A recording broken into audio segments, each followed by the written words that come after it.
आता आपण नवीन पेंट एडिटरच्या मदतीने स्प्राइट तयार करूया. जर स्क्रॅचमध्ये आपल्याला हवा तसा स्प्राइट नाही मिळाला तर पेंट एडिटरच्या मदतीने आपण नवीन स्प्राइट आपल्या आवश्यकतेनुसार रेखाटू शकतो. त्यासाठी पेंट न्यू स्प्राइट या बटणावर क्लिक करा. पेंट एडिटर ओपन होतो. या पेंट एडिटरमध्ये असलेल्या सर्व टूल्सचा आपण प्रथम अभ्यास करू आणि एक छानसा स्प्राइट तयार करूया. या एरियाला कॅनव्हास म्हणतात. कॅनव्हास म्हणजे चित्र रेखाटण्याकरिता अथवा इमेजचा समावेश करण्याकरिता आवश्यक असणारा वर्क एरिया. या दोन बटन्सना स्केल बटन असे म्हणतात. कॅनव्हासवरील चित्राचा किंवा एखाद्या इमेजचा आकार लहान करण्याकरिता श्रिंक बटनाचा उपयोग करा आणि स्प्राइटचा आकार वाढवण्यासाठी ग्रो या बटनाचा उपयोग करा. स्प्राइटला आवश्यक तेवढ्या अंशांमध्ये फिरवण्यासाठी रोटेट या बटनाचा उपयोग होतो.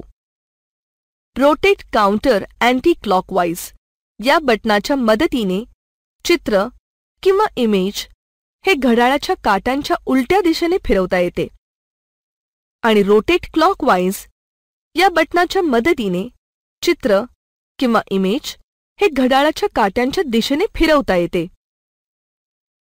जर आपल्याला एखाद्या स्प्राइटला लेफ्ट किंवा राईट फेसिंग करायचे असल्यास फ्लिप बटनाने ते करणे शक्य आहे. या बटनाने स्प्राइटची आडवी म्हणजे हॉरिझॉन्टली अथवा काटकोनात म्हणजेच उभी दिशा व्हर्टिकली बदलता येते. आपल्या संगणकात साठवलेली एखादी इमेज ओपन करून त्यामध्ये थोडासा बदल करायचा असेल तर इम्पोर्ट इमेज या कमांडवर क्लिक करा. डाव्या बाजूस असलेल्या कॉम्प्युटरवर क्लिक करा. तुम्हाला आवश्यक असलेली इमेज कोणत्या ड्राईव्हमध्ये असेल त्या ड्राईव्हवर क्लिक करा. जी इमेज हवी असेल ती सिलेक्ट करा आणि ओकेवर क्लिक करा. इमेजचा कॅनव्हासवर समावेश होईल. कॅनव्हासवर चित्र काढण्यासाठी किंवा त्यामध्ये रंग भरण्यासाठी टूलबारमध्ये विविध पर्याय उपलब्ध आहेत. पहिला पर्याय टूल पेंट ब्रश हा आहे. पेंट ब्रश सिलेक्ट केल्यानंतर ऑप्शन एरियामधून ब्रशचा आवश्यक तो साईज सिलेक्ट करा. फोरग्राऊंडमध्ये जो रंग असतो तो निवडून या ब्रशने मुक्त हस्त पेंट करा. जर चित्र रेखाटताना काही अनावश्यक भाग खोडायचा असेल तर इरेझरने आपण तो खोडू शकतो, परंतु तो भाग पारदर्शक म्हणजेच ट्रान्सपरंट होतो. फिल या पर्यायाने चित्रामध्ये सॉलिड किंवा ग्रेडियंट रंग म्हणजेच एक किंवा दोन रंगाचे मिश्रण भरता येते.